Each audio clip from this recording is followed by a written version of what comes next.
Hamıya salam. Bugün sizinlə pambıq kimi yumuşaq, günlərlə də qalsa boyatlanmayan, hər kəsin sevəcəyi möhtəşəm bulkalar hazırlayırıq.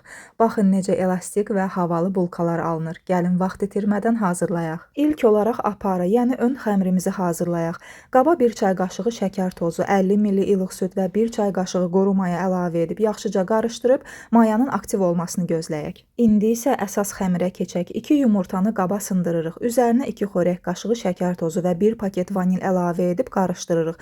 Sonra 100 ml ilıq südü, hazırladığımız aparanı və 55 qram əridilmiş kərə yağını əlavə edib qarışdırmağa davam edirik.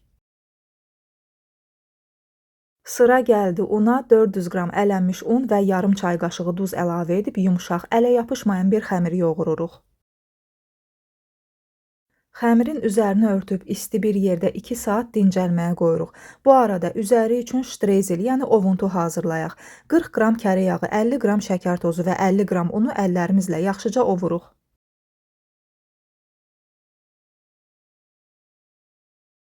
Gördüyünüz kimi xəmirimiz də əla gəlib, havasını alıb kiçik kündələrə bölürük və soba listinə düzürük. Soba listinin üzərində də yarım saat gözlədirik ki, daha yaxşı qabarsınlar.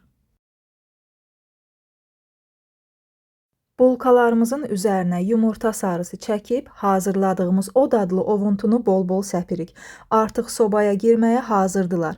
180 dərəcəli isidilmiş sobada təxminən 30 dəqiqə və yaxud da üzəri qızarana qədər bişiririk. Sobanın qapısını açdıqda gələn o ətri təsəvvür edirsiniz. Çox möhtəşəm bir bulkalar alınır. Və budur, bulkalarımız hazırdır.